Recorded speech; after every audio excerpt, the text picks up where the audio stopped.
Good evening. You're listening to the Garden City Community Chat Show with your hosts Carrie, Tom, and Mike.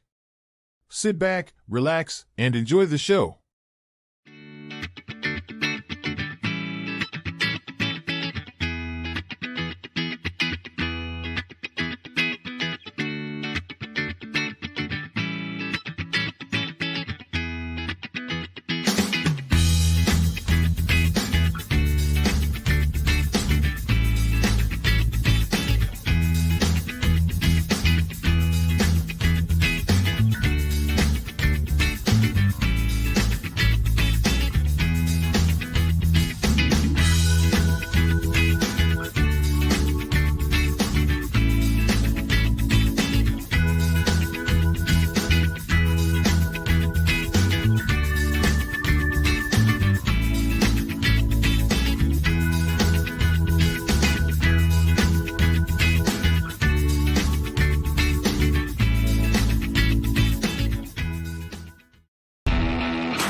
Well, hello, Garden City and all our surrounding neighbors. Welcome to episode number 649 of the Garden City Community Chat Show. It's Thursday, February the 15th, 2024. We're so happy you could be with us tonight. We hope you're all safe and doing well. I am your host, Carrie. Also joining me tonight are my co-hosts, Garden City's very own meteorologist, Dr. Tom Iwinski. Tom, how you doing? Good. A little bit of snow today, huh? That was a I'm shock. telling you, it's February. It shouldn't shock anybody. We've been very, very lucky this month. It's February and it's Michigan. Mike is not in there yet, so hopefully he'll be joining us. I don't know. This guy is always, I don't know. He forgets or something. Now, be sure to stay tuned later, though. We will have some community events and announcements for you.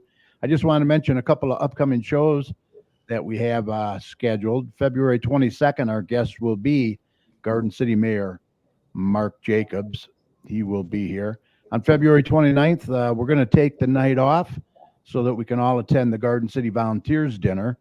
So we won't be here the 29th. And then on March 7th, we'll be back with State Representative Dylan Wigella. So be sure to get these on your calendar, and we hope that you'll be able to join us. First up, Dr. Tom. He'll be here shortly with the current and accurate forecast that he always gives us. We'll see what he has in store for the rest of the week. Tonight, we have another fun show for you. Every time these guys are on, they seem to be very popular with our viewers. And I'm talking about Derek, Dan, and Steve from D&D Sports Chat. They'll be here to talk about the Super Bowl, the Lions season, and what to expect next year, Tigers' upcoming season, the Red Wings season so far, and much more. So be sure to stay tuned. We'd like to hear from you as well, so have those comments and questions ready. Also, Joe Bartley is back from J&J Taxes and More with another tax talk for 2024. So stay tuned. It's all coming up right after Dr. Tom with the weather. Now, before we get to Tom, let me just mention real quick, if you're watching us live on Facebook or YouTube, go ahead and post your questions and comments in the comment section. You can find us live right now on Facebook at facebook.com/GCChat. And also on YouTube, just search for the Garden City Community Chat Show. You can also email your questions to us at gccommunitychat@gmail.com, which is up on the screen right under my name. And we'll do our best to get those answered for you. We also want to take a quick minute to say thank you to each and every one of you who listen and support the show every Thursday night, not only from our hometown of Garden City, but several of our surrounding communities as well. We really appreciate everyone's support. And remember, we'll continue to promote not only our community, but yours as well. And speaking of community, if your community, organization, or business has any events or announcements, all you have to do is email the details to us at gccommunitychat@gmail.com, and we'll be happy to get those out to our listeners for you.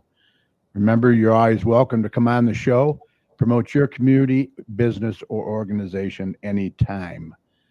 We also encourage any local business to check out the Garden City Business Alliance and see what great things they have that they can do for you. For more information, go to gardencitybusinessalliance.org. All right, we're going to get Tom in here now with a check of the latest weather, and then we'll spend some time chatting about sports with the team from D&D Sports Chat. So stand by.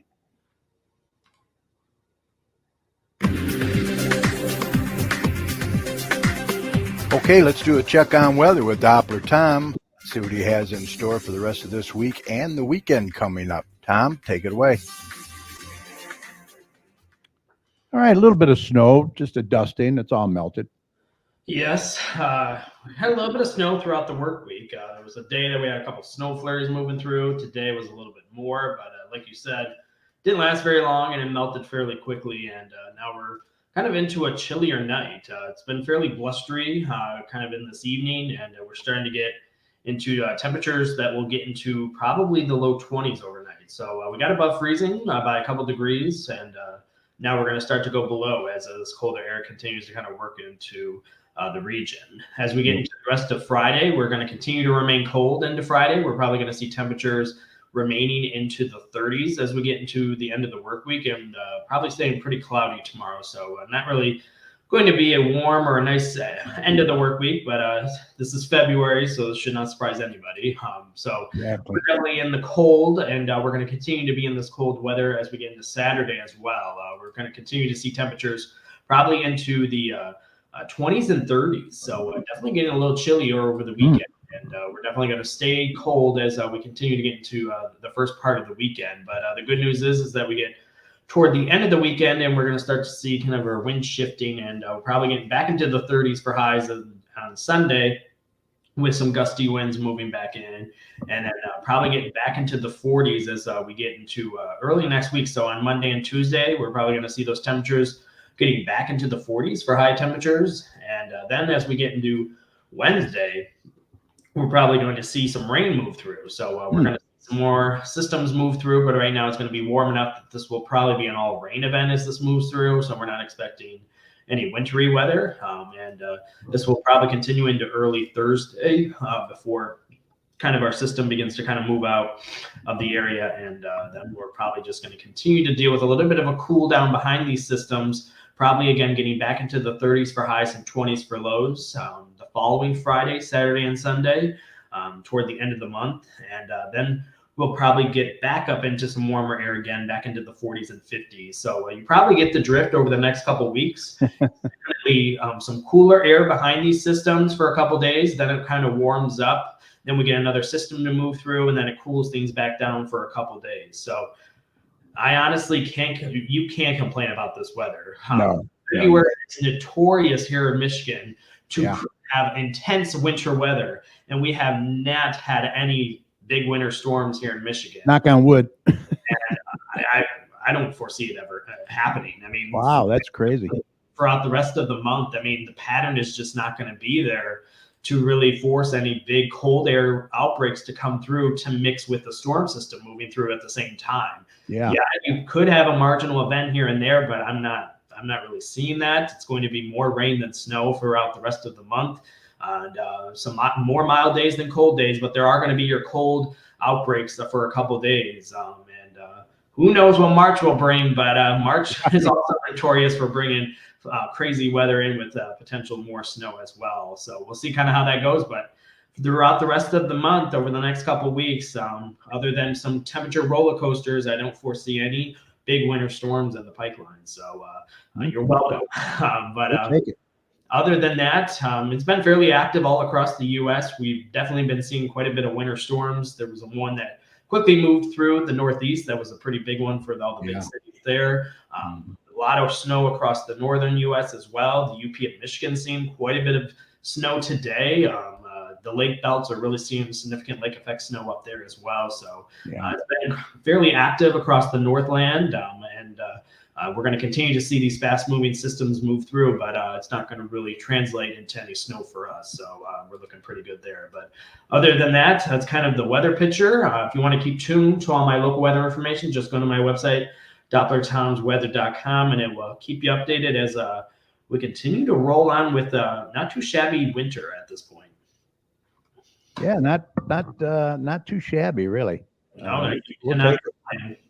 Yeah. If you complain, I don't know what the hell you're complaining about. Right, really. Yeah. I mean, yeah, February has really been unusual. I mean, the whole winter has. Yeah.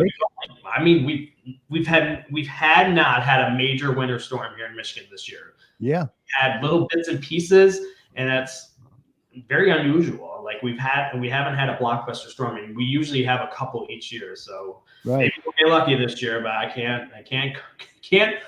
can't say completely no, because actually our biggest snowstorm ever recorded in Michigan happened in March and April. So it can happen. You can get a big winter storm in those months. So, but it's very unlikely. Hey, we're going to be talking about the Tigers here pretty soon. They're going to right around the corner. Well, when they snow, it usually means they do pretty good, right? They usually. All right. Hey, have a good night, my man. You take it easy. Thank you. See ya. All right. Let's go ahead and introduce our guests for tonight. We're pleased to welcome back D&D Sports Chat, Derek Parton, Dan Bartley, and Steve Iwinski. Here we go. Derek Parton. Hey, who's that? Sorry, JV. He's speaking of baseball. He's ready to get going here. Spring training about ready to kick off here soon. Oh, look at Steve's background. He's ready to go. Yeah. Got the new Comerica Park behind me. There you go. A new upgraded big screen. Second largest in MLB now. That's about time. It was only 20 years outdated. Yeah, just Danny's gonna bitch about the seats, but right. They are old. I mean, they need an upgrade for sure. Yeah, they do. Well, look, thanks for being with us tonight. As always, Derek, you're celebrating 2 weeks Saturday, right? Being married. How's it feel? It's unbelievable. Yeah, it's finally official, y'all. Constricted by marriage now. It's official. Danny's got the boutonniere. He's got a souvenir there. Just don't start calling her the ball and chain, or you'll be in trouble. Oh, I know, right? No, it's crazy. We're still living in the moment. It's crazy. It's already 2 weeks though. But the stress and nerves and everything are gone now, right? Yeah, we were talking about that like right after the mini moon that we had. It's just like it's weird now. Like the last 4 to 6 months have been constant planning and dealing with vendors, and just every weekend was dedicated to that. Now it's like, now what do we do? Now we're back to reality, back to real life. Yep, exactly. Pay the bills. Yeah, not paying all those bills. Yeah. Well, it was a beautiful wedding. Once again, congrats. And Dan and Steve, you guys did a great job too as well, standing up. Yeah, Danny light on his feet there, Bartley. Yeah, I'll tell you, moonwalking. I couldn't believe it. That was a nice surprise to see. Yeah. I don't know where that came from, guys. I was didn't have too many drinks. Maybe a little liquid courage, because it was minimal. Liquid courage. It doesn't take much for you. You had 2 Coors Lights and you're hammered, Danny. And then you got on that dance floor and you shook it, dude. Yeah. Good times. It was awesome, honestly. My wife didn't even know who I was. Yeah, it went really well. Yeah. Really well. Okay, well let's get into it, huh? Let's talk about the Super Bowl. Was it so super? Your thoughts? Derek, start with you.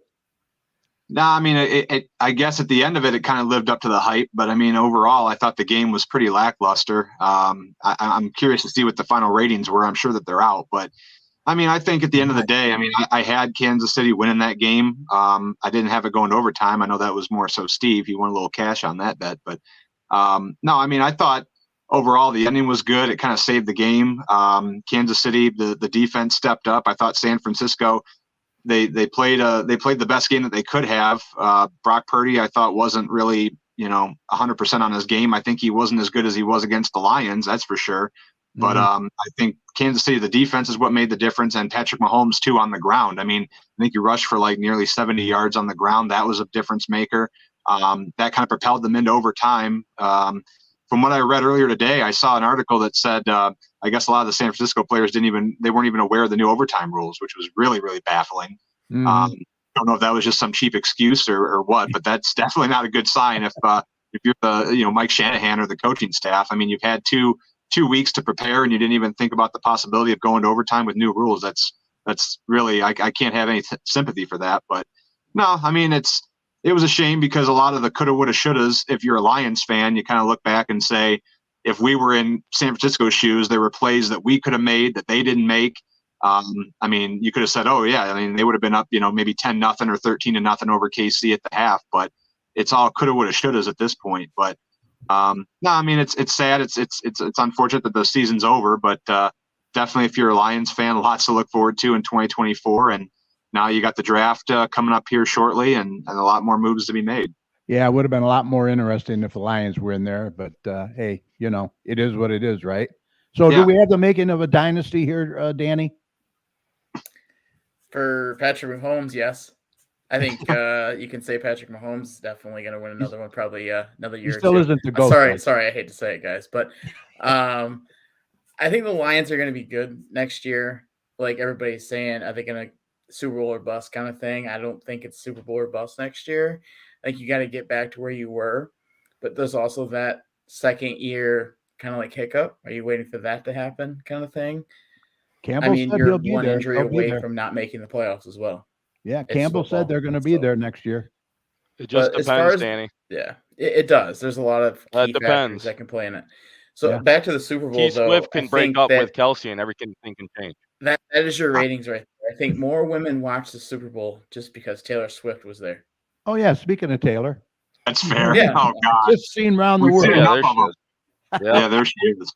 There they are, the power couple of the NFL. You got to admit, she is really, really brought just the a funny audience up. That's for sure. Yeah. Female views. Yeah, just kind of funny, right? When she joined into, Kelsey's arms, all of a sudden KC turned around their season. They started winning games. Their defense was always good, but the offense started clicking and getting, and they made that run to the Super Bowl. And they, overall, like Derek was saying, the Super Bowl it was kind of bland. You know what I mean? Until the end there, then it was kind of weird in overtime because even Mahomes, if you guys saw the video of him like in visible shock because they were letting him have the ball, basically giving him, especially when they didn't, but, overall, yeah, the season's over. We'll close it. Do they have a dynasty in the making? Oh, definitely. Because you have Mahomes. Yeah. Yeah. Number one reason. Patrick Mahomes is a talented guy. Yeah, he is. He can pull them out. That's for sure. All right. Well, let's move on to the Lions now. How'd you like their season? What do you think about next year? Your predictions?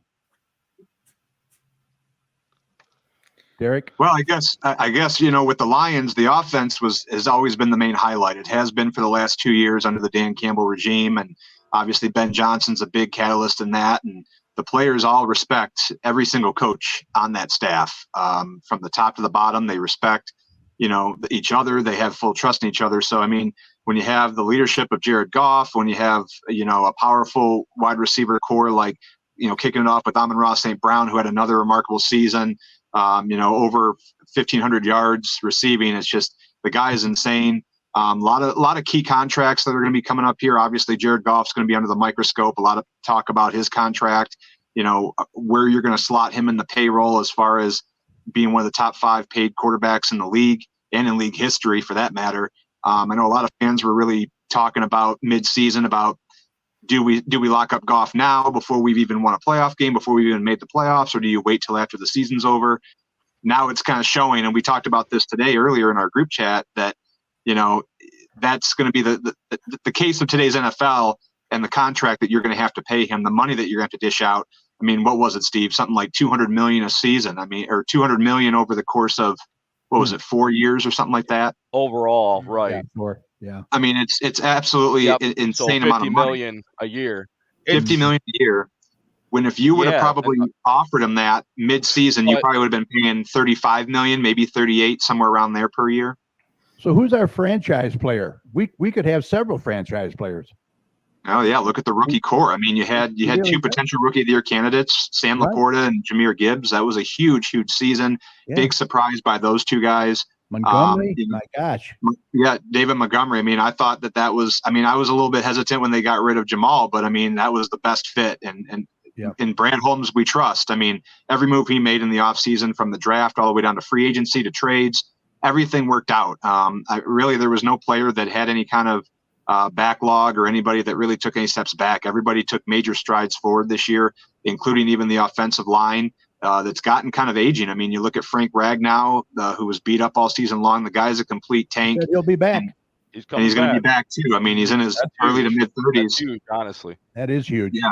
And a lot of guys, I mean, I feel like this is a team that it kind of reminds me going back to hockey and the Red Wings back in the early 2000s when they had that Stanley Cup dynasty run. A lot of players taking pay cuts to just keep the nucleus together. And I think that's what a lot of these Lions players are going to consider in the offseason. Yeah. Obviously not Jared Goff, but I think a lot of them want to be here. They want to stay here, and they trust everybody. I think St. Brown's going to take a little bit less of a he's, if we're being honest with each other, he's at least a top 10 wide receiver in the NFL, maybe better at some points in a game for you. So, and he deserves everything he should get, but I think he's negotiating maybe $25 million. I think sign it, sign the deal, because you lock those core players up. Those are your foundation. Definitely. You have your core, you have your nucleus. We proved to everyone now that because we went to the NFC conference championship, that we proved to everyone that we have potential to drive into next season. You know, obviously you sign your core players and then maybe pick up, you know, maybe some two or three key free agents. I think you let Gardner Johnson go. I think he's more of a headache than not. You know, what are you extraction? I mean, and then you go into the draft, maybe draft the top corner they've been talking about from Alabama. Mm-hmm. But maybe you should sign someone too. So you have some options. Brad Holmes, it seems like he has a proven track record. You know, I love the guy. So I Brad Holmes we trust, and you have all the coaching's been retained. Yeah. So it's like you still have your coaching staff that bonded with these players. That is really huge. They are going to come out on fire. Mm-hmm. They're going to come out on fire next year because they feel like they got burned. Yep. I think Steve hit it right there.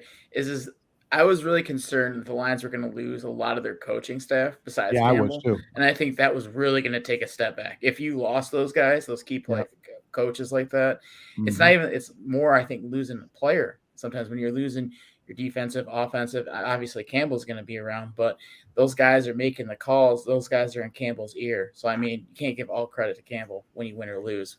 Yeah. Whatever it may be. But I think if you lock up your two main guys, St. Brown and Goff, I think you're good long term. But I really like Goff for what he is. Very good stat wise, but talent wise, I don't think he's going to be the guy that wins you a Super Bowl. I really believe that. Very good guy, very good for the community. Stats great, talent not great. Where do you think Hooker? Where does he fit in? Just running or see the ball.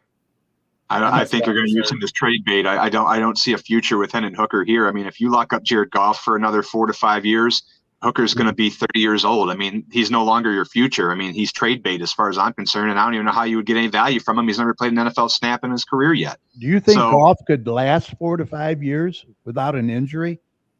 I don't know. Offensive line, when you have an offensive line as dominant as ours with the protection. Yeah. I think it's possible. I mean, I think boy, I don't know. He needs a lot of protection. Yeah. But like Danny said, when Danny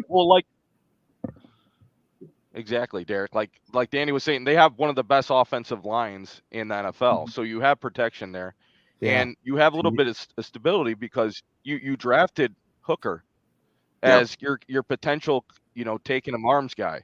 He has potential to be that next guy that in the Lions franchise. So you have some insurance in the backfield, but you can't ensure that he's not going to be healthy going forward. But look at it this way. At least he's not a mobile quarterback. Mobile quarterbacks that come out of the pocket, they're at more risk of injury. Yeah. Yeah. At least we know he's safe in our little pocket. We'll protect him as much as we can. And he needs to get rid of the ball. That's how I look at it. He needs he eats too many sacks. That's the problem. Yeah. That's the one thing I think about Jared Goff. I've had a big problem. Same as JJ McCarthy. Eats the ball. A lot of similarities between the two, obviously, between pro and college. But no, with Jared Goff, Is he elite status? No, he's not elite status. He's never probably going to be that. He's hit his ceiling as far as I'm concerned. But Right. yeah, I mean, you look at the Jared Team Goff around that him. played. When you look at the Jared Goff that played for LA, when he did lead them to the Super Bowl, they did come up a bit short, obviously, but he did have a great offensive line. He had weapons around him. He had a lot of offensive weapons, just like he does right now. Dare I say that the Lions team back then, or the Lions team now, might have been better than that team back then that he had. So I think they're only going to grow. You got rookie talent like Laporta and Gibbs that are only going to get better. They're still in their rookie contracts. So I mean, you got to figure you don't have to pay those guys for a few years yet, and you're only going to get better. They're only going to grow. They're only going to mature. They're going to have better years. So yeah, keeping that running back core together. Sam Laporta, I don't want to get too excited because it is his rookie year and he's already being compared as like one of the top 3 to 4 tight ends in the league. Yeah, but he is good. again, I mean, Jared Goff trusts in him. He targets him a lot. He was probably his second highest rate target all season long, and he had 9 touchdowns. So the guy's going to be he's going to be one of his top targets next year as well. So I think Laporta's not going to take a step back. He's only going to get better. So the offense is going to be good. The defense is where you got to make your improvements. Defense, exactly. Secondary, they have to get better. Secondary is going to have a lot of work. Yeah, I We agree. need another pass rusher. Yeah, Need a pass Exactly. rusher. If you're getting rid of Gardner Johnson, you need some help out there for Brian Branch. Obviously, another rookie that was phenomenal. Right. Brian Branch making huge. He intercepted Patrick Mahomes the first game of the season. So I mean, that's a guy that you really want to try to mold and make him as one of your top cornerbacks. But again, pass rush, middle linebackers, just more. We did start to pressure the quarterback. I felt like Aiden and everybody else, James Houston, those guys, when they were healthy in the playoffs, the pass rush was really amping up and we were really pressuring the quarterbacks. We weren't seeing that the last 3, 4, 5 games of the season. So that was nice to see that we turned a corner, but Aiden needs help. And is it going to be through the draft? Is it going to be through, free agency trades? Brad Holmes is going to have to work his magic once again. So I think it is going to be a little bit of both. okay, Yeah. before we Okay. move on to the CFL. Tigers, this is to all 3 of you. Well, Mike too. How do you grade the 2 guys on the screen right now? What's your report card on them? A. Oh, A's all across the board. Yeah. Danny? You got to give them an A. Yeah, it's the first time the Yeah. Lions ever gone this far. And how many years? 30. It's been Yeah, it's been a 30 long years. time. Give So To win. definitely B plus, A. Yeah, B plus. Yeah, I I can't. mean- Campbell's fourth the draft down. alone for Campbell for me Holmes. is a B plus for right now. The Dan fourth Gamble. down, Dan going Gamble for gets it a B every plus. fourth down.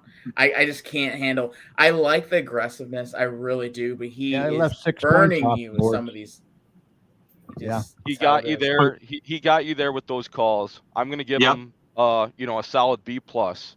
Obviously, I'm there's siding with areas Steve where on that. he fudges up. I get it. He's not a perfect coach. He makes time management mistakes. Yeah, he learns. makes He sense. learns from it. But I tell you what, those players are still going to play their asses off for him because He's got him playing. He's got him he's playing. got him for sure. playing. Yeah. So he Run may through be a brick little bit wall of for him. boneheaded, and thankfully he has coordinators that have his back.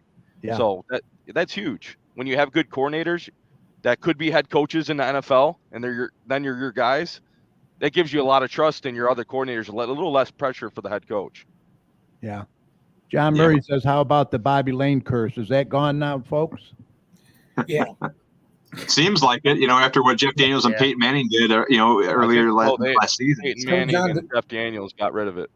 Tell Yeah. John to update his spelling. I know.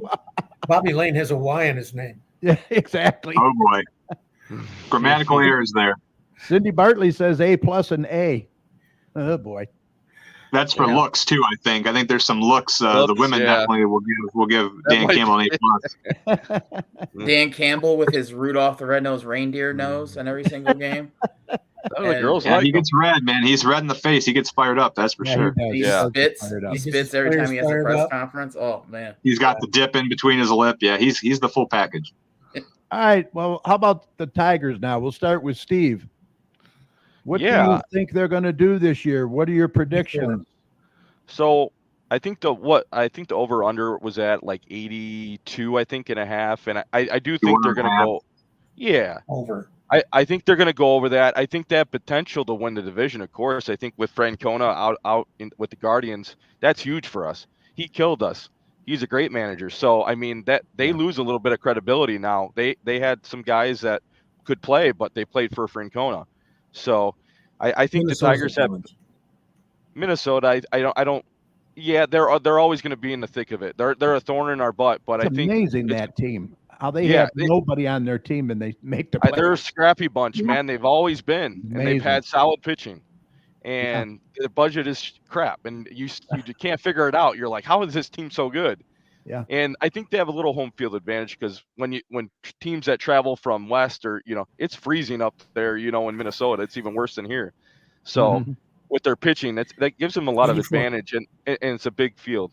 But so I was looking through the projected lineup, and I'm really liking the Tigers lineup. It's you got Jake Rogers at catcher. He's proven himself. You got Torque at first. So here was my question to the group: second base. What are we thinking about Colt Keith playing second? Because I don't know who else is playing second on this team. I mean, maybe Banez or That's a question. Verlaine. Yeah, it is. Yeah, Colt but Keith doesn't even guaranteed a starting spot yet, is he? I mean, No. he's still got to work his way through he was training just camp. given like that big I know. extension, and he hasn't He even was played a hated. MLB at bat. Hasn't played a yeah. So it makes you nervous, but it makes you think Scott Harris, I think, thinks he's highly of him, and I think he's going to be Yeah, he in is. the starting lineup. So Yeah. that's my prediction there. I do And then too. third base, you have Matt Verlaine. Yep. He's been proven. Shortstop, you know what you got there. Yeah. You don't like you know- Verlaine, Dan? Dan? I don't I- like the whole left side of the infield. Really? Yeah. Third base, shortstop. is Defensively, gonna no be- for him, but I mean offensively, he can have some clutch hits. So I appreciate Yeah, that. Verlaine. Yeah, I And then tend to agree. your outfield, you just signed Mark Quintana. So Yep. he I think he could be decent for us. Last year he batted 2.6 or averaged 260, 11 home runs and 62 RBIs. I mean, so he's a middle of the pack guy. Then you have Parker Meadows in center, who Yeah. really flashed kind of, Yeah. flash in a pan, then Yeah. he kind of fizzled. Yeah, he's So you got- Riley hope a Green, little bit big more year. flash this year because it was hit or miss. And then you got your boy Kerry Carpenter, who's Yeah. was on fire, for got the a most great part. name. Great name. And Yeah. I know, right? And then you This slide guy. in. I think you slide in Riley Green at DH because he's coming off that injury, and they don't want to risk his injury, farther That would be injury. smart. That would be smart. Because now that Miggy's gone, he replaces him, and he could be your full-time DH. I don't know Yeah. mentally if they'll screw him up, but you got to hope he'll still be the the guy you like that can hit pretty well. And then you got McKinstry and Akil on your bench. So you got some guys in your starting lineup that are decent. And then obviously your starting rotation, you got Screwball, and they just signed how do you say it, Danny? Minata? Kenta Maeda. Maeda. So Mhm. he's Yeah. a proven starter. And then you got Manning. Jack Flaherty. Let's hope he doesn't have a freak injury, because I feel like that dude's cursed. But when he I pitches, know. he does pitch well. And then Flaherty, he's kind of the middle of the pack, kind of like, oh, give him a couple million, let's see what he got. But Right. he's not going to give you much. And then you got Reese Olson, who kind of was a little bit flashy here and there. I kind of like him. As far as what I'm reading right now, Mize is going to start in AAA. Casey Mize coming back. Good. He hasn't pitched in the MLB for over 2 years. I know. So they're gonna ease him in. Hopefully he does well in AAA. Then maybe we'll see him later in the year. And then obviously your bullpen, you got Lang, Foley, Vest. They signed Shelby Miller, who's a decent reliever. Chaffin. Mm-hmm. Chafton's back, and then Yeah. Holton and Brisky and Joey Wentz. So they don't have like a closer. I think it's going to be more like a closer by committee, but I think they have some talented arms in the bullpen. But Mhm. yeah, I think they go over, and I think they have a potential to Yeah, steal they've improved in the pitching. Yeah. to 84. steal the division. But we'll see. What are you guys thinking? 84. And Michael Bingo says he'd sign J.D. Martinez for his DH. Is he a free agent or something? Is he? I Yeah, don't he think he's is. available. He's with the Dodgers. But- Yes. but that would He's tie athletic. up a position that they hope to use a lot of guys in. Yeah. I would take Is JD he back really with open outside? arms if available. I thought he I was think on the JD Dodgers. is still available. I believe that he has not signed yet. As He far as hasn't Really? signed? but Is he Okay. holding out or Uh, what? I thought he had one more year there's a left. few big name players that have not signed. Blake Snell is not signed as well. He's a big Wow. free agent pitcher. Oh my He is God! not Yeah, you're signed. right, Danny. He's not signed Um, yet. Wow. He's talking Going with back the on the Mets. Riley Green DH situation, I wouldn't DH a guy that young in his career full time. I would probably Me neither. rotate to keep left field, center field, right field. I would probably rotate those guys. Riley Green, until he's fully healthy, I probably wouldn't play him every day. But you have a good mix of guys that can play in the outfield. He could be part-time DH. Yeah. In the beginning. I could. Carpenter needs the DH guy spot all too. year. Yeah. Yeah, I say definitely don't DH him full time. He's a No, guy. no. I think he feeds off the energy of playing defense. He's a big center fielder. He loves to dive for catches. That amps players up. That makes you like want to hit the ball even harder. So you can't take him out of the. I agree, definitely. I think that would screw him up. Well, he's got to take care of his body more. I know he dives for a lot of catches, but can't afford to have him hurt every year. No. That's the Tigers' problem. Injuries. John Murray. That's going to be the hindrance. Haven't they released 2 third basemen? Basement? Not that I know of. Basement. Baseman. Not that I've heard of. No. The Tigers' best third baseman in recent years, it's kind of scary to say, is Jeimer Candelario, and he's gone. And I mean, the Tigers don't really have a really solidified third baseman. I'm sorry to say. I know Steve's high on who we have now, but I don't think. And Javi Baez, you know what you're going to get there. And you're hoping Colt Keith is going to be the big flash. Obviously, you signed him. So you're thinking that he's going to be the next big thing. Because if he wasn't, why would Harris sign him to this monster deal before he's even played a game? So, I mean, there's got to be some sort of that whole Atlanta Braves mantra. You know what the Braves do? Look at the Braves payroll and how much they're paying their stars, like Acuna. That's what the Braves do that's so smart and why they're going to be a contender this year. They sign their players before they're even basically here. Yeah. Like the Ronald Acuna Juniors and the Ozzie Albies. That's how the Braves win. And the Dodgers are going to be good, but they just go sign everybody for millions of dollars. Right, exactly. So they're just like I like the Yankees. Deep pockets. Yeah. But they never get over the hump. I mean, they can dominate the regular season all they want, but they never seem to get over the hump. They get the one World Series title, but I mean, they can win 100 games, but then they always seem to choke in the playoffs. Okay, well, we talked earlier, and I said I couldn't remember if it was the Free Press or the news. They said that the rebuild is over. It's time they play for the playoffs now. So let's hear your predictions. They've made some changes. What are your predictions? How many wins? We'll start with Danny. So it's really a tough. I mean, if you're looking at like betting aspects of it, I don't think you'd bet on the Tigers to win the playoffs. But as far as overall, with how weak the division is, the AL Central is just so terrible. It is. If the Tigers win the division, they're going to be probably the laughingstock of the American League because it's only going to take probably 86, 87 games to win the division. So I would say the Tigers probably win 86 games and win the division. What they win last year? Is that more than last year? 78. 78 wins last year, which was considered kind of an improvement. It was a successful year at the end. Yeah. But I mean, the Twins could be good. I mean, you don't really know what the Twins are going to be on paper. You know, there's Carlos Correa. You know he's there, so you know that they're going to have at least 1 or 2 good bats in the lineup. But like Steve had said, pitching 92 wins for the Tigers. Michael. Oh my goodness. I don't think so. That's stretching. They are playing the Central. Yeah, a that's lot, true. but still stretching 92. I predict 87, 88. Okay. And that's being very, very optimistic, honestly. That's depending on health. You got to remember, it's a long, long season. You know, imagine if the Tigers didn't. They'll win the division. I think so. I think so. Okay. But I think they will win the division. But like I said, imagine if the last year when the Tigers started so cold the first 2 months and they got hot. Yeah. And it's like, imagine if the Tigers actually start off playing 500 ball. 500 ball. You know what I mean? Yeah, that brings you right in the thick of it when it gets really hot and warm and the players heat up. That brings you right in the thick of it. And you know, maybe you might have to make a big move at the deadline. You know, we're in contention.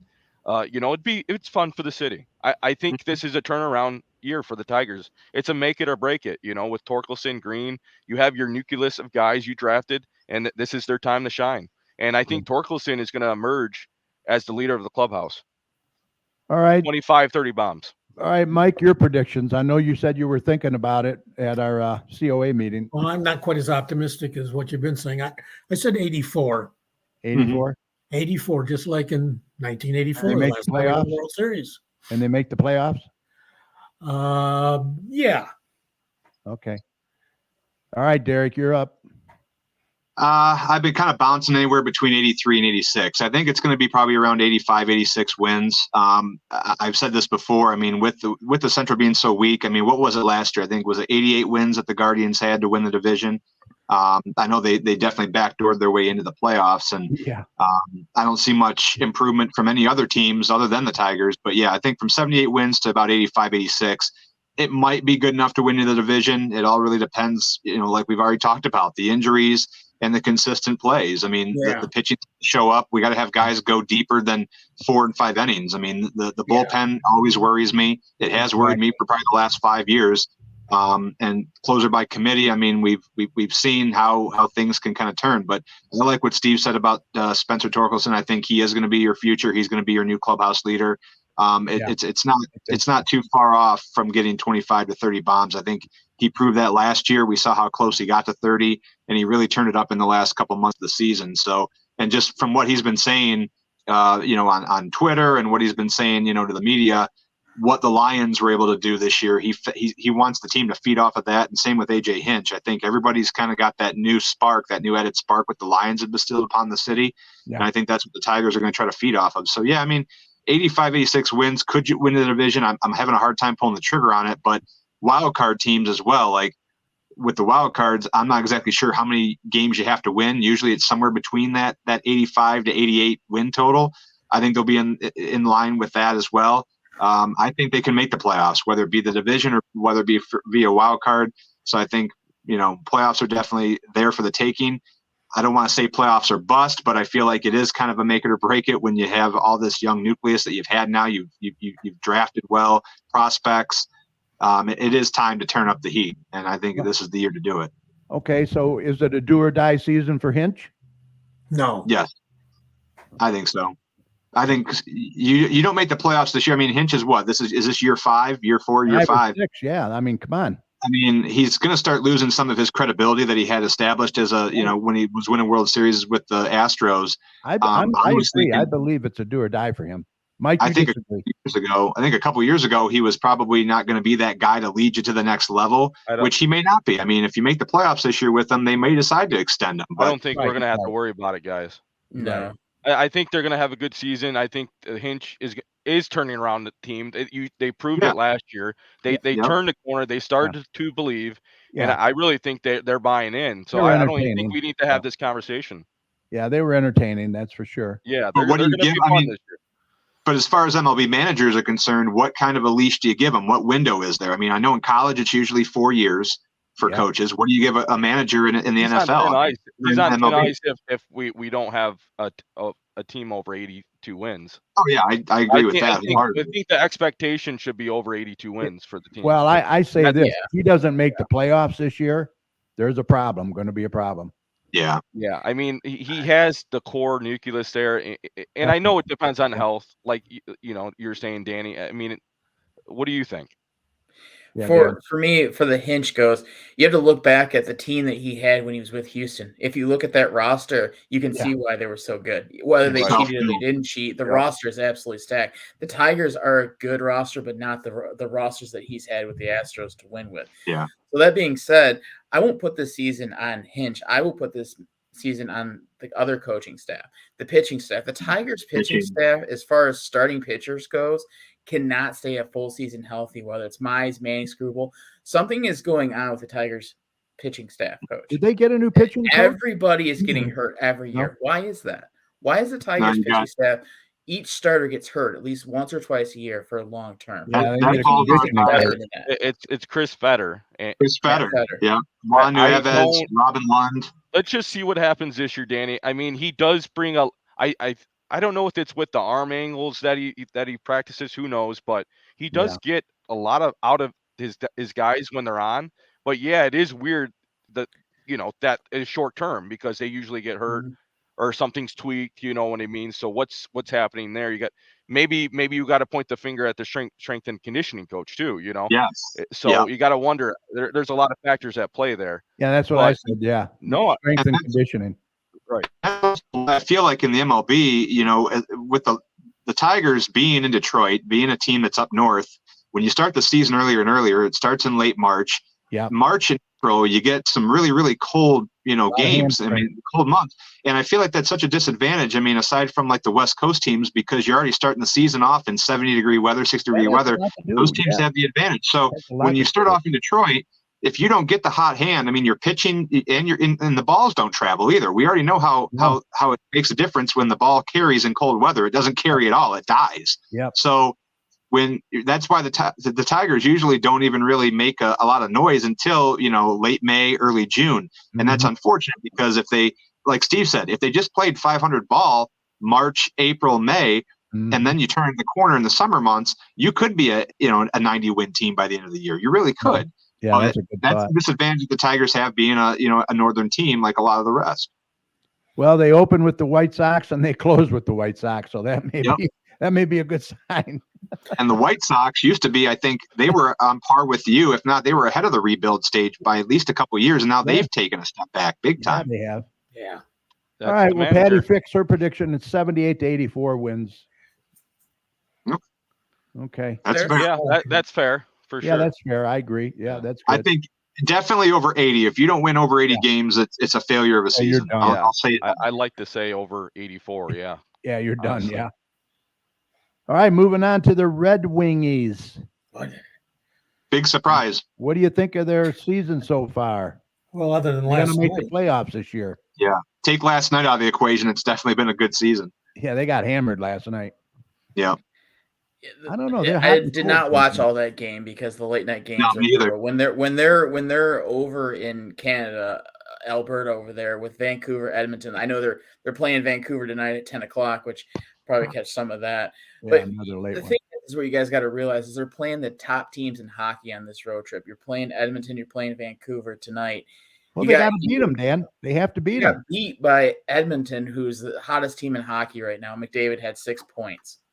Yeah, all assist. Oh, And He here's turned the up the fire in the third period. He said, enough of this game. I'm not playing around. You lost Husso in the first period to another injury. Shouldn't have He's probably started going to be. I think Husso is going to be done for the year. Hopefully. So you got to rely on Lyon, who I think is your number one anyway. I think the Wings probably hang in there tonight against Vancouver, but you just beat Vancouver at home last week in Detroit. So Vancouver's looking for that redemption game. Right. It's tough to beat a team within a week twice. So I don't think the Wings are probably going to win tonight. And I'm not going to say that's a whole loss, losing 2 games in Canada, because you're probably going to win on Saturday against Calgary, and you're going to win against Seattle at home on Monday. I'm not really concerned about losing tonight as well, but I think you need to get back on the winning streak because the Devils are closing in on you, and you're going to lose the 8th seed if you're not careful. Right. Yeah. I mean, 2 games ago, they had a 6-point cushion on the wild card. I mean, they were sitting pretty, and now you're only, 2 or 3 points hanging on. But I think tonight's game is pivotal. I don't think you necessarily have to win, but you definitely have to try to get a point. You got to take this game to overtime or a shootout.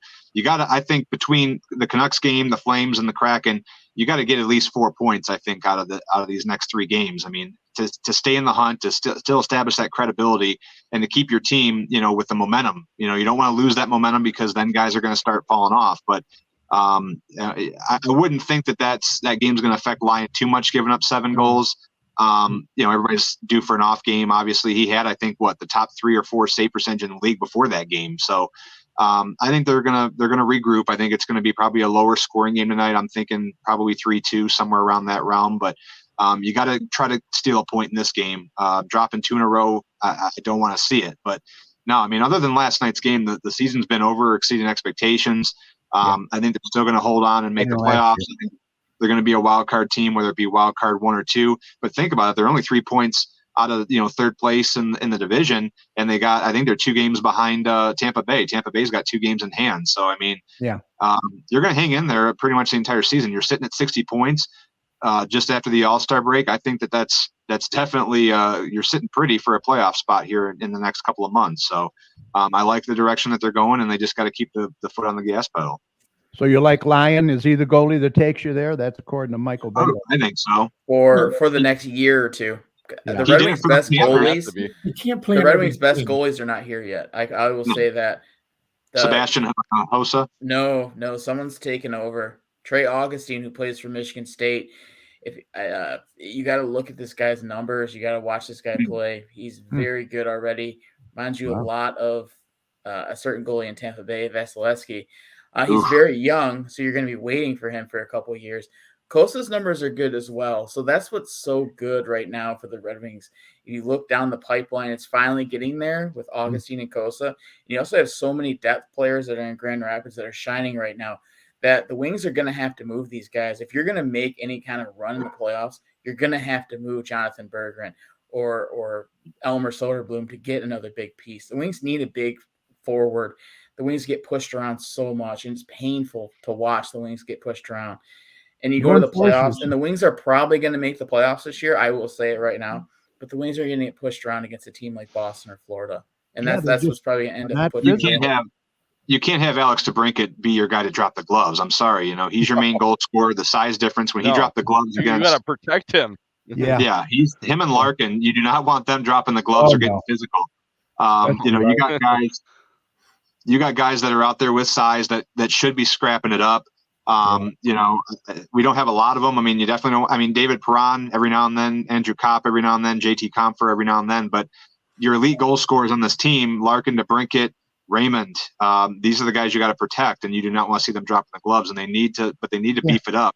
They like Soderblom because of his size. Well, and Danny knows more about his stats, what he's doing right now. You guys are saying beef it up. We need a Probert. We need a McCarthy. We need a Coast. Those days are long gone anyway in the NHL nowadays. Unfortunately, that is what you see. If you want a guy like that, now there's a guy that plays in Washington. His name's Tom Wilson. He's the dirtiest player in the NHL, but he's also a very good player. If you're going to get a guy like that, you got to get someone like a Tom Wilson or Ryan Reeves, who doesn't play much, but that's the thing that hockey's changed so much over the years. When we were growing up, you get to see the Proberts and the McCartys of the world. And now hockey's changed a lot. Like you said, Carrie, it is a lot of finesse. And you get to watch Connor McDavid make everybody lose their jock straps on the ice. And you watch Connor Bedard, fancy dangle all around. And this other play that drives me nuts is the Michigan. If you guys want to get annoyed by a play, go Google the Michigan. It drives me nuts. I would put that guy on his backside. It's called the Michigan. It's like an NHL 24 goal there. Just go check it out. Trevor Zegras does it a lot from Anaheim. It is the most obnoxious thing ever. If any Red Wing player did it, oh my gosh. Is that the one where you go behind the net and you basically just take the puck off with your stick and just put it in? Yeah. It's a lacrosse goal, that's probably an NHL goal. That's probably an NHL 24 goal. Yeah. Michael Bingle says Rasmussen needs to use his size more. I agree. Yeah, I think he is 6'4". Yeah, he's a big guy. Yeah. He is a really big guy, and he doesn't really like to mix it up a whole lot as far as dropping the gloves. I think Klim Kostin's the only guy that really on the wings likes to fight. I think he'll drop the gloves, but like you said, he 9 minutes a night. That's the thing about this day and age with hockey is you don't want a necessary goon out there to play 10 minutes a night because you need somebody to protect our players, though. You know what I'm saying? Especially like you said, Larkin.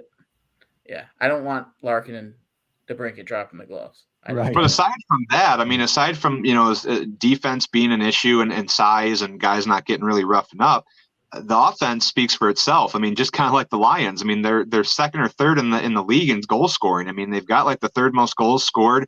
The depth is insane. We got 3 guys on this team that are close to 50 points, and then you got 5 guys that are over 40 or close to 40. So the points are there. The goals are getting scored. We're averaging, I think, like 3.5 to 4 goals a game. So the Wings offense has definitely not been the issue. There have been some cold streaks here and there. I know DeBrincat just got off a schneid the other night. Patty Kane returns from injury. He had a goal the other night too, and I think he's definitely ignited a spark on this team. I know when he first got signed, we lost like 4 out of 5 games, but they come into their own, and I think Kane has definitely offered that veteran leadership and that added depth that we needed. And he's a guy that's been to the dance before. He's won multiple Stanley Cups. He is 35 years old, but I think he still has enough in the tank to at least lead this team to a playoff run. Don't know how far you'll make it. You could be a one and done round bouncer, but no, the Wings I think are going to make the playoffs, like Danny said. I definitely agree with that. You just got to try to, you can't win 1 or 2 and then lose 4 in a row. I mean, you got to stay consistent to some degree. Yep. And the goaltending, I think, is going to be the one that carries you. And I think Lyon's going to be that guy to do it. So we all agree that the Wings are going to make the playoffs this year. Yeah. Yes, and they will be Yeah, buyers so. at the trade deadline. Okay. They have. Yeah. We're You gotta- keeping you gotta Raymond go Kane. Danny, yeah, who did they get, Danny? Who do you want? Who I want and who they're going to get is 2 different stories. I want Jacob Okay. Chikrin from Yeah. Ottawa. Yep. Big He's a defenseman big that forward can really help out or a lot. defenseman? But we need He's not going to defensemen. fight, but I think you go out and you see if you can get Jacob Chikrin, who's not exactly happy where he's playing right now. Obviously, Okay. you want a guy that is a little bit bigger and stronger. If you dangle the right prospects in front of certain teams, they might be willing to part ways with guys. The Wings have Yeah. so many deep prospects. You're going to have to trade Berggren. You're going to have to trade Elmer Soderblom. These guys are. But you just have the sitting depth to there. do it. You You know what do. I mean? They're going to be getting too old. I mean, That's like before you you're know saying, it. Danny. Right. Right. It's time to start trading away some prospects for getting Yeah. some elite talents on the. I hope current they make roster. some moves. I really do. Yeah. In It is Osby we surreal. trust.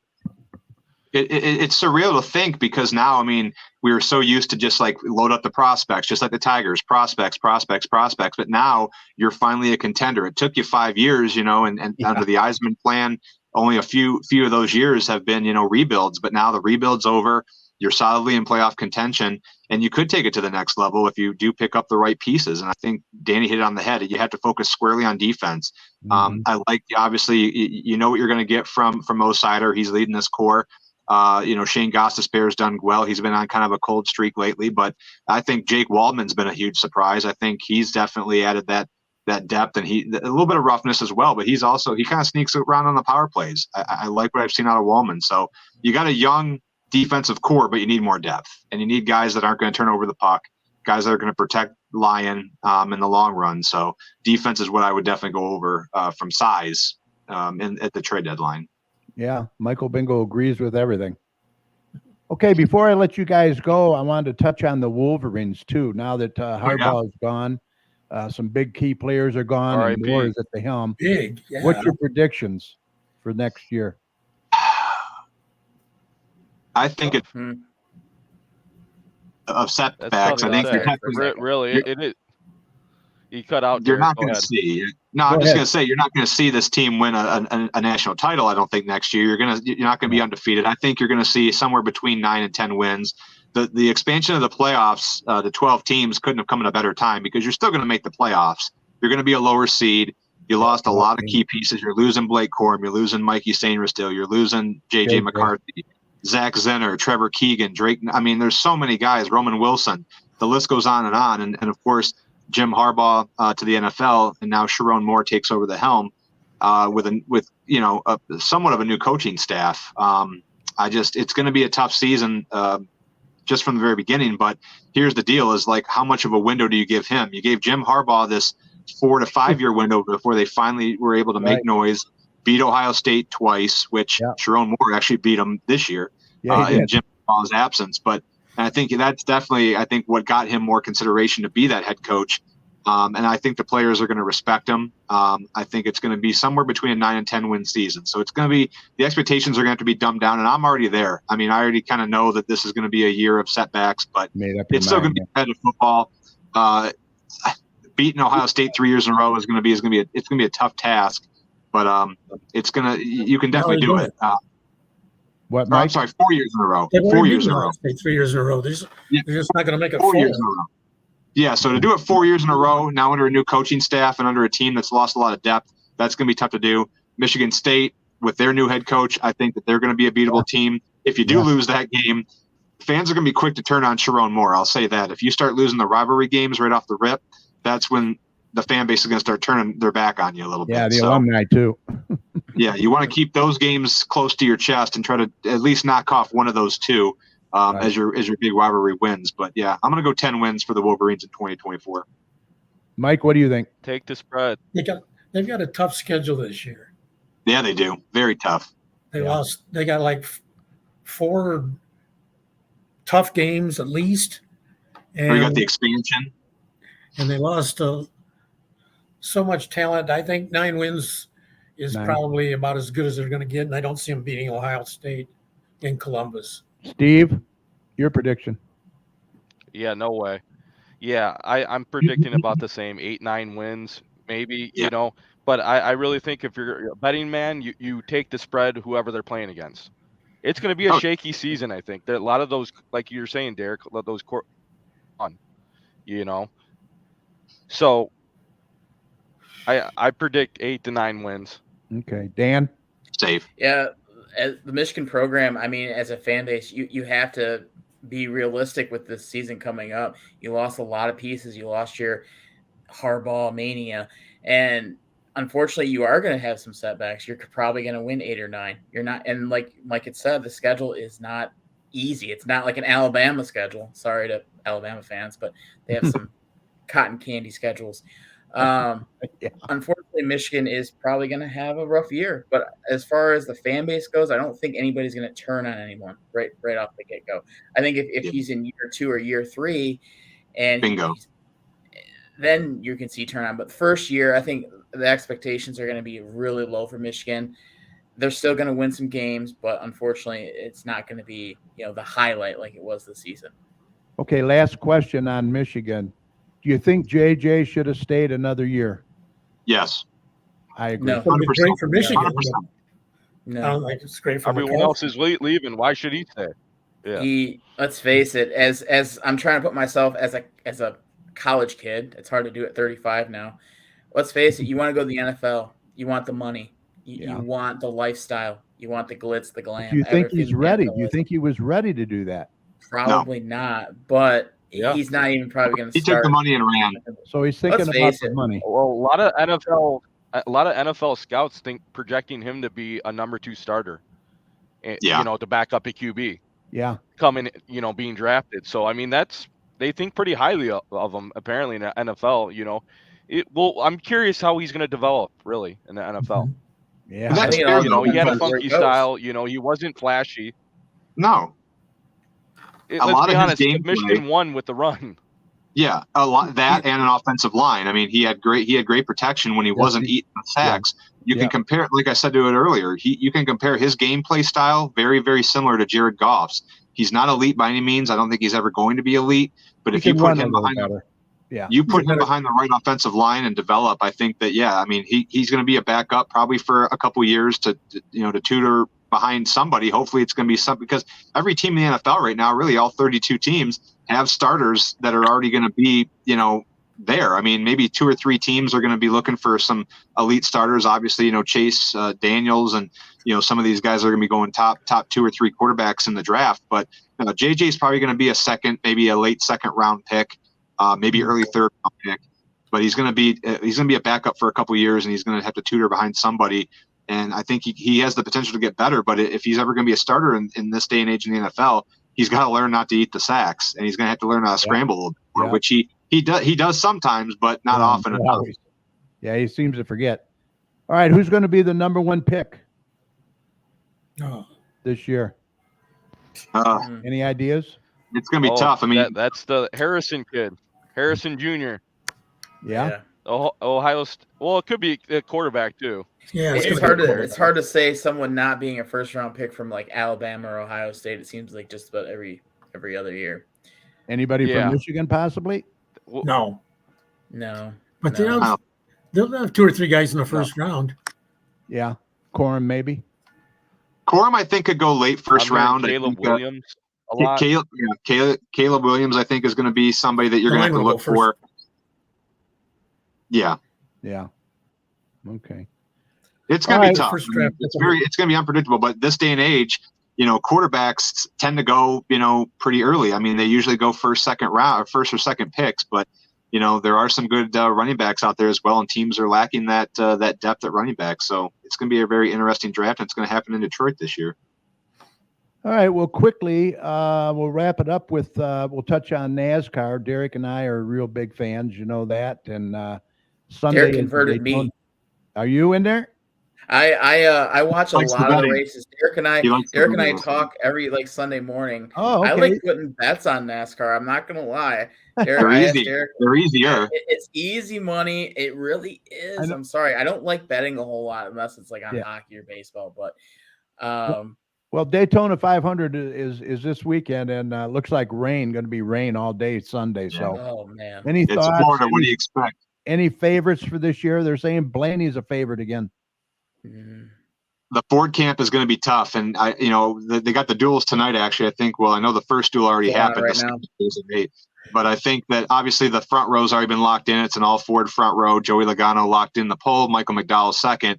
Yeah. McDowell's always a dark horse for me. He's definitely, I think, going to be a part of my parlay, my head-to-head parlay. I think whoever they got him matched up against, I'm taking McDowell because that front row motorsports team, they always have their two cars near the front. McDowell's won the Daytona 500. Yeah. I think a Ford driver is probably going to win it. I think, Chevrolet hasn't showed a lot of dominance so far this weekend as far as qualifying.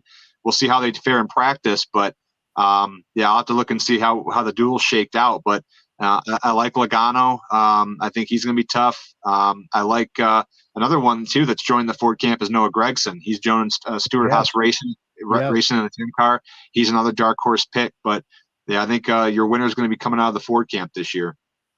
And Danny, how about your buddy Bubba? Honestly, the way this race goes, he's got a shot. I mean, he really does. Yeah, if he he does. can avoid the big one and be there at the end. Yeah. One of the few races he has a chance with. But realistically, I would probably take Kyle Busch. Yeah. Kyle Busch. Huh? Yeah. 19 years. It's a lose. Like He's due. I don't like him, but I mean. Yeah, he's always up there. Rowdy. All right. So I just read the result of the first dual race, and Tyler Reddick ended up winning. Tyler Reddick won the first dual race. Chase second, Alex Bowman third. So the Hendrick cars, they were up there, but moved up a little bit. Yeah. All right. Well, sorry. Until the Pistons give us something to be positive to talk about, we're not going to be commenting on them tonight. No, sad, but they'll be lucky to get the 10 wins. I'm just waiting for them to win the 10 wins. Hey, they're going to get the first overall pick, though, guys. Yeah. Big whoop. Well, they're going to have Big whoop. the best odds. That doesn't mean they're going to get the best. Oh, yeah, it's a draft lottery. They might not even get it. The lottery. Well, That's like that- hockey. lottery. Well, They got screwed last year. They were supposed to be the number 1 pick, and they didn't get it. I think we lost Steve. He's not in there. Yeah, I think his connection was lagging. He just texted us. I think he ended up dropping off. Oh, okay. Well, look, it's been great. You guys always have good conversation tonight, and feel free to come back anytime. Maybe after the Tigers open, it's always good conversation. Once again, congrats Yeah, on maybe we'll your do like marriage. a mid-season report or something like that. Once the Tigers and the Red Wings will probably be in the playoffs by that time. We'll do like kind of a mid-season, review or something like that. So Yeah, that'd be let's fun. do that. Let's book it, okay? Yeah, for sure. All right. Thanks, guys. I really appreciate it, and have a great night, huh? Awesome. All right. Thanks for having us on. See you guys. thanks, guys. See you next time. Bye. All right.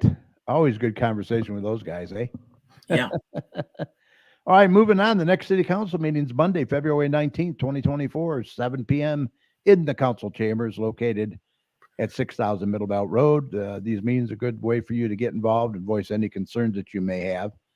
All right, let's get Joe in here, and then we're going to do community events with Mike real quick, okay? Okay. All right, stand by.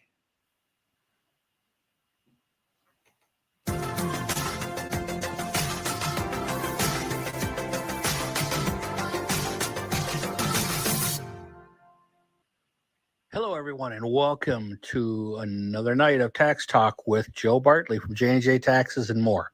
So today I thought we would touch on some FAQs that I have heard this week, some questions I've been asked, and because if someone is asking them, someone else probably would like to know the answer too. So here we go.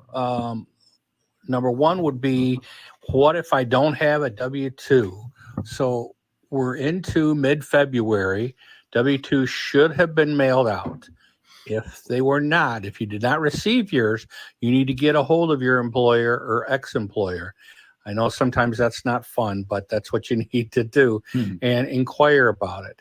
Now, as we get closer to the end of the month, If you still haven't got it, sometimes we can recreate as tax preparers, but most tax preparers honestly don't like doing the substitute W-2s. So you want to do everything you can to try to find it and take notes on who you talked to and when you called and that kind of thing. Now, the next question that I've asked is, does my teenager that made only insert amount of money have to file? So someone came in and their teenager had only made about $2,000. So technically, no, they probably don't have to file taxes, but there was probably some federal and or state tax taken out of that, maybe. So if they file, they will get that back. And usually it doesn't cost that much to file a quick, simple return like that. I also like it because they did have Social Security withheld, and why not continue that and make sure that that's in the books for their future. It's not a lot, but it is a little bit. The other thing that I'm asked is, well, can they just add it to next year's when they work? And that is no, every year is a separate year. You can't add on. So the next question that I've been asked is, the child had went off to college. Can I still claim them? And the pretty much standard answer is yes, because technically you're still responsible and you're still supporting them, even if they are away at college. As long as they're a student, they can be claimed as a dependent. Okay. Now, if they're working a part-time job or whatever while they're in school, they want to make sure when they do their taxes, they're not claiming themselves, because that will screw up both returns potentially if both people have tried to claim. So you want to be careful with that. Another question I've been asked is, what if I can't pay what I owe? So by filing right now, you know that you have till April 15th to pay, without really incurring a penalty and interest. So that's why we recommend that people file as soon as possible. Even if you're not going to send in your payment, you can hold off on the payment if you like, but at least file so you know what you have. Now, if you absolutely are not going to have it and you can't pay it by April 15th, I usually recommend people to send them something, obviously as much as you can. With that, in probably a month to 6 weeks, the IRS will get in touch with you and send you a letter saying you have a balance due of this amount. And with that bill, there'll also be an application for a payment plan where you can set up to make payments with them. Now, they'll want to do an automatic debit. And as long as it's a reasonable amount of money and in a reasonable amount of time, they're gonna go for it. So that is another option. It kind of keeps you off their keeps them off of your back. The thing that you do want to know is they do charge you for this payment plan, and they're still going to charge you interest also. So obviously it's in your best interest to get it paid off as soon as possible. Now, the other one that I'm asked constantly is, can I itemize? Or for us older folks, we say, can I do the long form? So, and again, this has been about 8 years or so. They raised the standard deduction. So most people cannot itemize anymore. Now, the standard deduction for a single person is $13,850. For married filing joint is $27,700, and for head of household is $20,800. Now, there's also some additional in there if you're over 65, and also if you're disabled, there is a little increase in that. But the things that you can look at to itemize is your mortgage interest, your property taxes, your state and local taxes that were withheld, any mortgage insurance, and charity. Now, also possible medical expenses. Now, this is where it gets kind of messy, because your medical expenses, before it could even go on the itemized list, it's got to be 7.5% of your total income.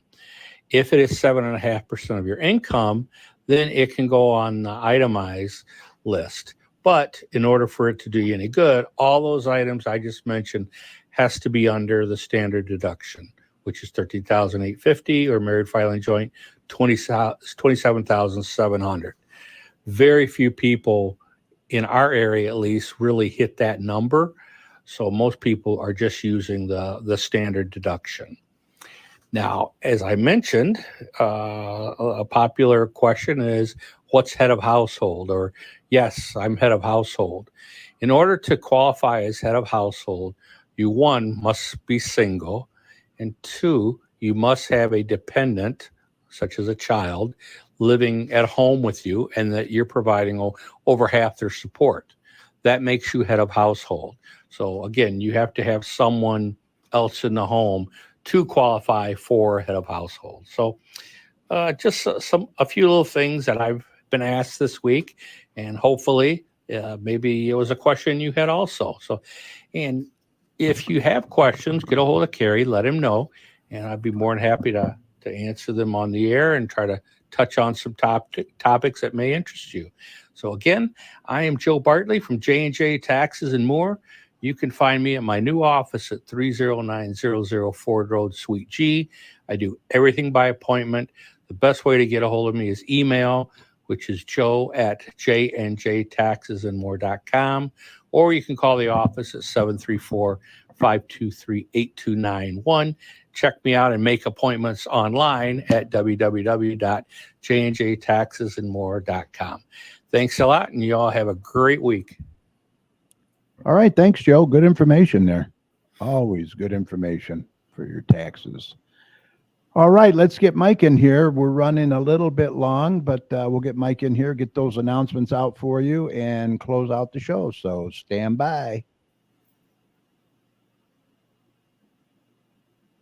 You ready? I'm ready. That'll be the day when you say goodbye.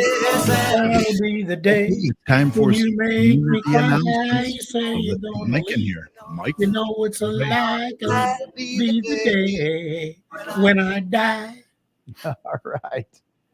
Here we go. Wayne County needs Meals on Wheels volunteers. Visit their website at waynecounty.com/SVS. Yep. For more information on being a volunteer, call 734-326-5202. I guess they're moving over to Cambridge. Yes, they'll be over at Cambridge. Yep. Dennis, the carpet cleaner, does tiling, grout, upholstery, auto, floods, carpet. You can reach him at 734-299-6496. Yeah, Dennis was in there tonight. Give him a shout out. He was actually cleaning Bob Evans tonight while he was listening to the show. Wow. Yeah. Shannon, the mobile notary services. She does powers of attorney, wills and trusts, real estate documents. You can contact her at www.notarybabeshan.com. Wayne County Veteran Services every Tuesday and Thursday from 8:30 to 4:30 at the Radcliffe Center. Call 313-506-0302 for appointments. And American Legion Department of Veteran Affairs is available at the Radcliffe Center every Tuesday from 9 to 3. A lunch special at the Notre Dame Lounge. Burgers, tenders, hot dog, fish, and shrimp. $5 menu. I'm hungry. Wednesdays through Fridays from 11 to 2. Yeah. $5. That's a great deal. Yeah. Open Computer Lab, Mondays from 9 to 2 and Fridays from 2 to 7 at the Radcliffe Center. They got brand new computers and monitors. Yep. They just sitting there waiting for you to use them. Yeah. Angel Aids, Amplify an Angel's Quality of Life. There's a variety of services that Stephanie Peters offers for seniors and disabled people. You can contact her at 248-818-5334. Yep. The card room is open. For more information, call 734-793-1850. They got nice Beautiful chairs. Yeah. Oh, that's beautiful. Yeah. All padded, curved to your back. I love it.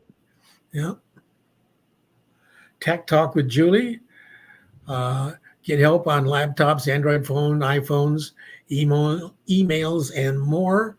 She's available for one-on-one appointments on the first Monday of each month from 4 to 6, March 4th, April 1st, are the next two. And one-on-one appointments every Tuesday from 1 to 4. Next one's available would be, February 22nd and 29th, and all of March Tuesdays and all of April Tuesdays. Call 734-793-1856 to make an appointment with Danielle. Yep. She'll set you up. Yep. Straight Farmhouse, 6221 Merriman Road in Garden City, open Wednesdays and Saturdays from noon to 3. For event information, go to www.straightfarmhouse.org. Yeah, they do a lot. Silent Book Club in the Garden City Public Library program room on the third Monday of every month at 5:30. Yep. Okay, please join us at the Garden City. Oh, geez. Whoops. Sorry. Yeah, What the heck was going on with this? Okay. At the Garden City Senior Center for senior lunch and fun from 12 to 2. There's one available yet on March 8th. Please register by March 6th. You must register in advance. If you have any questions, you can go to gardencitymi.org/senior center or call 734-793-1870. Yep. Okay. Neighborhood Watch Mhm. is on the second Tuesday of every month. So the next one is March 12th, and it's in the Garden City Police Department. Mhm. Here we go. Shop and Dine at Notre Dame Hall. Curated pop-up shop for your shopping delight. Foods and drinks available for purchase. 4 unique shops to select that perfect item. Bobby's Crack and Candy LLC, Soul Delicious Cakes, Sarah's Samples, and Artistic Figments LLC. Wow. They're located at 3144 South Wayne Road in downtown Wayne. Nice. Yep. WAG Animal Rescue PetSmart Adoption Event, February 17th, Saturday 11 to 3 at 13150 Middle Belt in Livonia. A lot of stuff the 17th. Yeah. And Historical Society, let's see, a visit with President Lincoln, the Westland Historic Village Park on Saturday, February 17th. 857 North Wayne Road, featuring Don Carley as President Lincoln. Yeah, that Ron Carley, I'll tell you, he looks just like him. Amazing. Yeah. Amazing. You sure that's not the real Lincoln? No, probably not. I know. Also on the 17th is Cheryl, Mrs. Chat's birthday. So we want to wish Happy her. birthday in advance. Yes. This is Chat. Comedy Night fundraiser at the Dearborn Heights Moose Lodge, $25 online at www.havenoflowy.ludus.com. I don't understand that. Dearborn Heights Moose Lodge, cash bar, 50/50 raffle baskets, snacks available for purchase. The VFW Sweethearts, Friends, and Family Dance featuring Bonnie and the Working Girls, one of our favorite bands. Yep. At a $5 cover charge, Saturday, February 17th at 8 p.m., 6440 North Hicks Road in Westland. Yeah, that's the VFW Bova. Movie Night with a Twist. You don't know the movie till it starts. Hmm. This month's selection falls into the neo-noir crime genre. Can you guess what it is?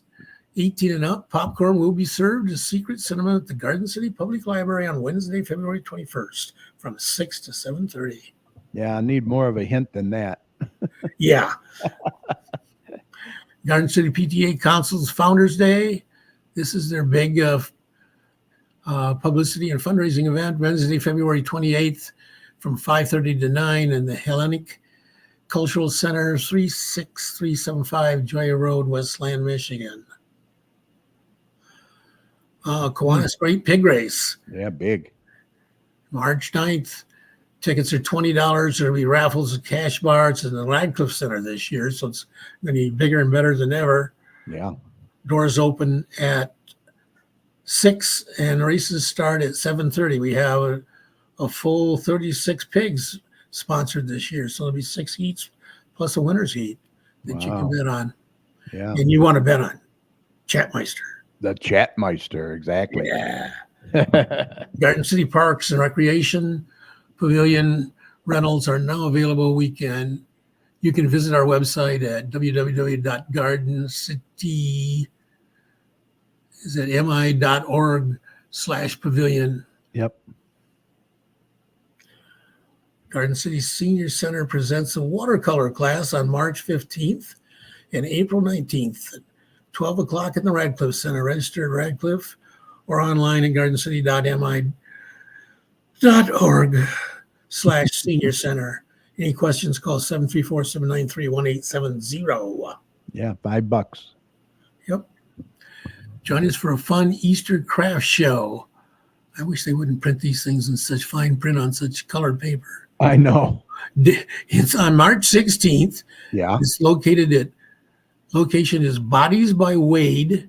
Yep. Which is in Westland on Ford Road. I can't read the address. 34580 Ford Road. From 10 to 3 p.m. Right. I'll have all kinds of crafts there. And Straight Farmhouse Haunted House Public Ghost Hunt. Last week's guest. Yeah. Get guests now at http://grimstone.judas.com. It's on March 16th at 8 o'clock. Yep. Grab your smartest friends and join the Westland Rotary Club for their 3rd annual trivia night on March 22nd. This is going to be located in Joy Manor in Westland. Doors open at 6. Trivia starts at 7. It's $200 for a team of 8 players. Space is limited. All you can eat pizza and salad, cash bar. Yep. It's sponsoring. You can text 734-673-7249. Yep. Kids karaoke night at the Notre Dame Hall. Kids of all ages are welcome. Public's welcome. $5 meal deals on March 24th, April 28th, May 26th, and several other dates throughout the summer from 5 to 9. Every month. Yep. Mom to Mom sale, April 6th from 9 to 2. Admission is $1. Early bird admission is $2, 8:30 a.m. Large item room, a bake sale, 6-foot table rentals for $20 each. Mm-hmm. Bring your own 6-foot table, and it's only $10 each. And this is at the Maplewood Center. Okay. Garden City Middle School Pom Pom tryouts, May 13th through 15th. Mm-hmm. And routine instruction is 5:30 to 7:30, and the final evaluations are Thursday, May 16th at 6 p.m. in the Garden City Middle School gym. Hello, summer. Hey. Yeah. I'm ready. Yeah, 33 days, they said it on the weather tonight on the TV. Mm-hmm. Come join us as we celebrate summer solstice on Sunday, June 23rd from 10 to 5, located at the VFW Post, 9885 6440 North Hicks Road in Westland. Enjoy a day of celebrating with your local vendors, healers, and readers. Yep. That's all I got. Okie dokie. So we'll wrap this up. Remember, we're always looking for guests to be on the show. If you're interested or you know someone might be interested, we'd love to hear from them. It's very easy. Just email us at gccommunitychat@gmail.com or message us on Facebook. It doesn't matter what community you live in. We want to hear from you. Come on the show and share your information with us and the surrounding communities. Contact us today, and we look forward to it. And with that said, Mike, I think we're ready to call this a podcast. We want to thank Derek, Dan, and Steve from D&D Sports Chat. Great conversation and predictions as always. We'll see you again soon. Big thanks to my fantastic co-host, meteorologist Dr. Tom Mywinski and Mike Jones. Great job as always. Mike, any final thoughts before we go? COVID is still causing Still with us. problems. Get those vaccinations. Still with us, huh? Yeah. And a huge thank you to each and every one of you for sharing part of your time tonight with us. We hope you enjoyed the show. Thank you for your support over the 14 years. Don't forget, this show will be available right after we sign off tonight on Facebook. So we hope you'll catch it later at your convenience, especially if you tuned in late by going to facebook.com/GCChat. Feel free to share the show with your friends as well. Always also catch us on our YouTube channel. Just search for the Garden City Community Chat Show. You'll find not only this show, but all of our past shows as well. Click on the live tab and please subscribe to our channel by clicking on the subscribe button. We would appreciate that as well. And as always, at the end of our shows, Mike, we like to thank all the healthcare workers, Absolutely. first responders, police and fire, everyone on the front lines that serve and protect us every day. We can't thank you enough. Be safe, and we want you to know that you and your families are in our thoughts and prayers every day. And whenever you see any of these heroes, please let them know how much you appreciate them. Remember, the success of a community depends on the community, so please support your local businesses, and please don't hesitate, like Mike said, get that COVID booster, Flu your shot. flu shots, your RSV shots. Remember, you're not only protecting yourself, but you're protecting others as well. And Mike, if you see something, Say something. exactly, we need to look out for one another out there. For all your weather information, be sure to head on over to DrTomsWeather.com. He's got a great user-friendly website over there. A lot of good weather information. So we hope you enjoyed the show. Thanks for listening. If you'd like to contact us for any reason here at the chat, once again, the email gccommunitychat@gmail.com. We'd love to hear from you. Let us know how we're doing, what you'd like to see more of, and we will see you right back here next Thursday, February 22nd at 8 p.m. live on Mayor? Facebook and YouTube. The mayor. Yep, we're going to have Garden City Mayor Mark Jacobs here, so I'm sure he'll have a lot to talk about, so have your questions ready for him as well. So until then, everyone have a fantastic rest of your week, and good night. Mike, Right. you take care. Yeah, you too, Gary. All right, see you next week. Yep.